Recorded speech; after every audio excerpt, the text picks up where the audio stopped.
Hi guys! So today I am working on a little craft project and I've been having some health issues off and on, so I am trying to find fun little things that are low energy that I can do just to bring some joy into my world. And today's project is kind of a cosplay project.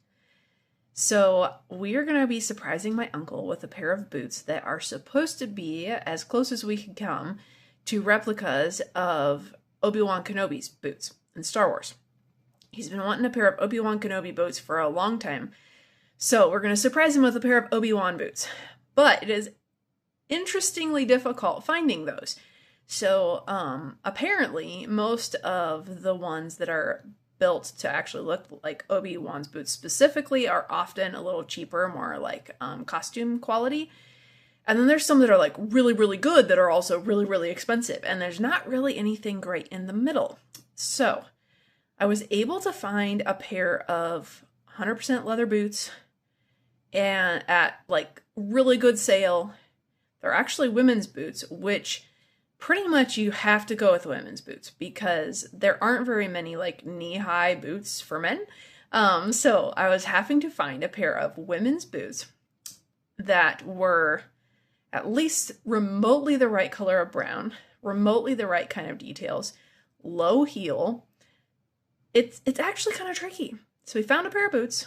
I had to go ahead and modify the back seam because they came with like this weird like bulging calf, like for like really large calves, I guess. I don't know. Anyway, they had a very girly silhouette to them. So I had to open up the seam, get out my leather work tools, retool the seam, resew the seam, and then stitch it all back up. I got that all done. But today's project is going to be coloring the boots because they're not quite the right shade. And I want them to be as close to Obi-Wan's boots as possible. So today we're going to be doing some leather painting. I've used this paint once before. It's called Angelus is the brand. I've used their paint once before, really like the results I got, so that's what we're going to use. So let's see how it turns out. Okay, so here is a close-up of, I think this might be like Anakin possibly, or somebody. Anyways, this is Obi-Wan's boots. So these are the boots that we are going for. Oops, sorry. These are the boots that we're going for. I've just got the image made extra large on my computer screen so that I can work with that while I'm color matching. And here is my assortments of colors. So we've got Angelus Tan, Brick, Dark Brown, Brown, Light Brown. I've got Autumn Red, Burgundy, a big old bottle of chocolate because I think chocolate's going to be a really good starting point, so I got the extra big bottle of that. Then to prepare your leather, you have to use this leather preparer and deglazer. So we'll be using that. And then when you're all done painting it, you're going to use a coating. So I went ahead and got satin because I felt like glossy would just be too much shine. Matte wouldn't be enough. If you look at these boots, there is a little bit of a sheen to them, but they look kind of worn. So I definitely didn't want it to be super high gloss. So we went with satin. This is a scrap from the boots that I currently have. So that's the color we're starting with. And this is the color we're trying to get to. And these are considerably more red tone. So we're going to be doing some color blending, and I actually really enjoy blending colors to do color matching. It's like one of my absolute favorite things to do, so I'm actually really excited about this. And I'm going to have all of these awesome paints that I can then put into my craft supplies to work with on other projects. So just from a quick eyeball, like I said, we're going to start with chocolate because I just feel like that's a good base color, and I have a lot of it. Now we have to pick what red tones. I kind of feel like there's going to be just the tiniest little hint of a burgundy because there's just, in certain areas, there's just a little bit of a darker tone. Almost a tiny bit of purple color, but not a lot. So we're not going to go heavy on the burgundy, but we're going to add a little burgundy. And then I don't think I'm going to need any of these other browns. So we're going to pick between these colors to give us a little bit of a red color. And as I'm just eyeballing it next to this, I feel like since I already have, brick is pretty close, so we're going to put it as a contender. I also really think this autumn red might be a contender because it's obviously too bright right now, but once you blend that with a brown, I think the red tones will still pop, which would be good. So I think this is what we're going with. Okay, so I'm just going to start by blending and swatching. And essentially that's going to be the entire process with color matching. That's basically all you have to do is just continue to add small amounts of your various colors and then swatching as you go versus dumping it all in at once and then swatching. You want to like add a little and swatch, add a little and swatch so that you can really zero in the shade. And from there, that's pretty much the entire process. You're just going to continue fine-tuning your blend until you get a swatch that you really like. And I'm going to start here by swatching on paper.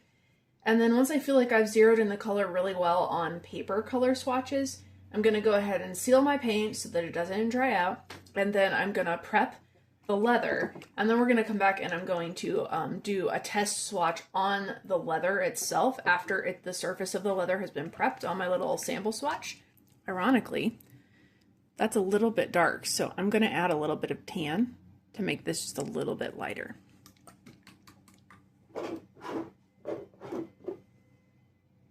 If the color tone feels off on the leather versus on the paper, we can go ahead and we can modify our color a little bit further, but that's where it's good to have a base color that's pretty close, the closest you can get, and then tint it with the other colors so that if you need to dilute the mixture, you have a lot of that base color that you can kind of dilute the mixture back out with and then bring it back by adding in little bits of your accent colors again. So having a good base color allows you to not necessarily have to throw out a blend. If for instance, I add too much of the reds or the burgundies and I realize it went too far to the red, I have a lot of this chocolate color that I can dilute it back out with and try again.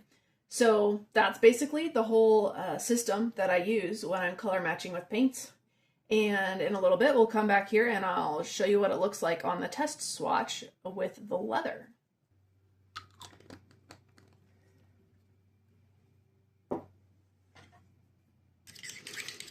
Ordinarily, you would mix this in a lot smaller batches because this is going to be a lot of paint, but since I'm not exactly sure how much I'm going to need to paint the boots and I do not want to run out, I'm going to err on the side of creating a lot of paint versus not enough.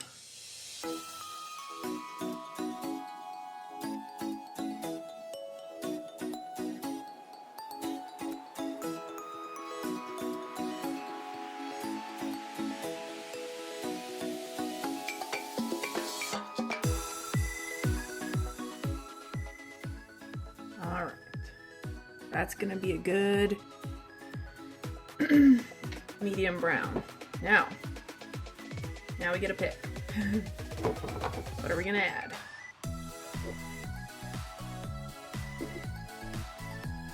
I think I'm going to do a little bit of each. So here's our autumn red. I just want to make sure there's a distinct red tone to the brown, so I think this color is going to give me get there quicker than just using the brick alone.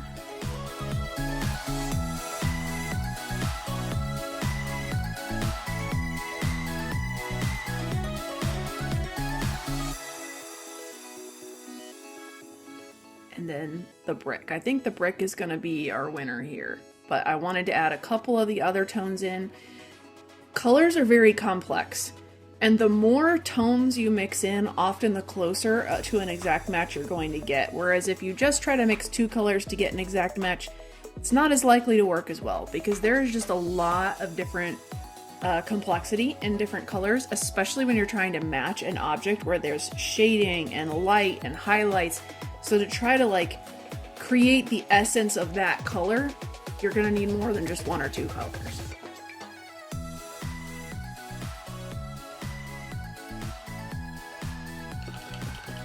Another tip is when you're mixing, before you swatch, make sure you've been very thorough with your mixing.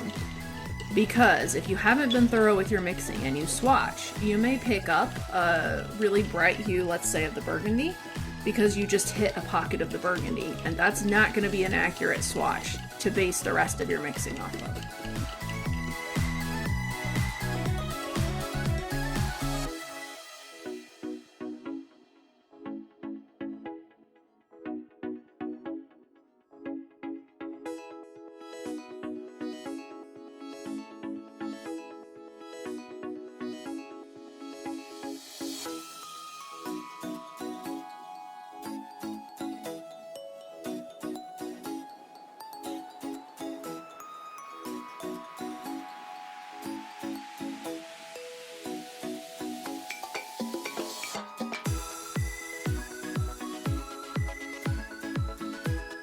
Oh yeah. That time I definitely saw a purple tone coming through.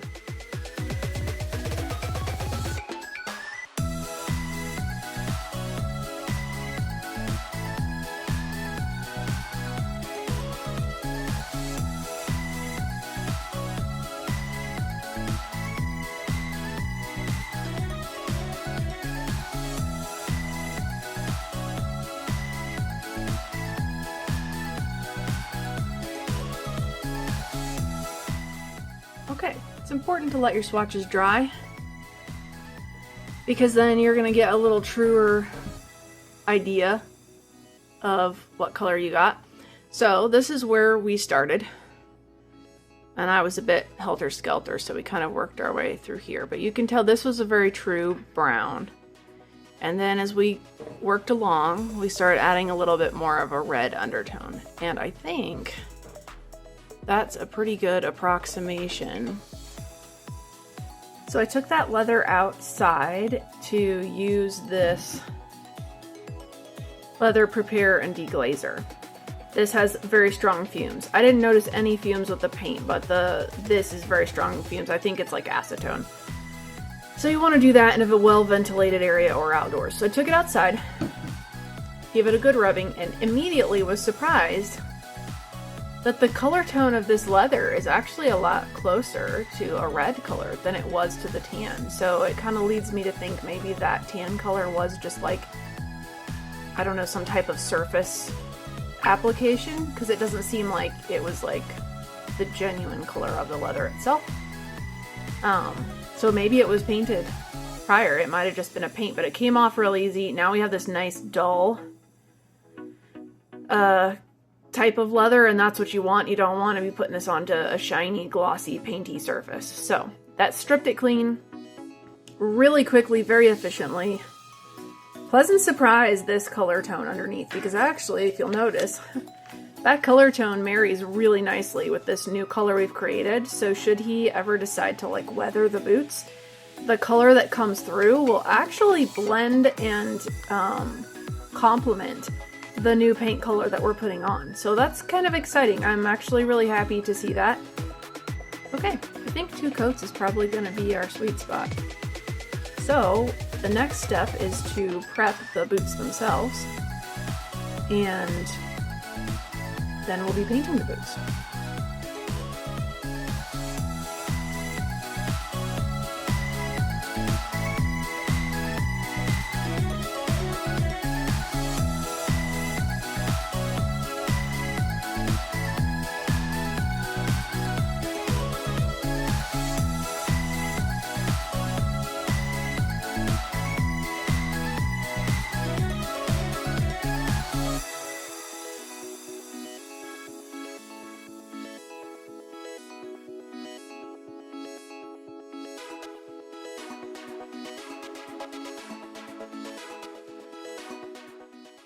This stuff is not particularly fun to work with. It is so caustic.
this is the first coat. I think we're on the right track. It's a little red right now. I think that will start to look a little more brown after the second coat. But I think we've captured that kind of iconic purpley red brown of Obi-Wan's boots. And currently, if you're looking at this color match, it looks like his boots are a bit more on the brown side, but to an actual human eye, the boot looks a bit more brown than it does look red. So the match in person is looking really, really, really good. I'm pretty excited about it. So after finishing the second boot and then applying a couple coats of the top coat material, they are ready to be wrapped up and gifted.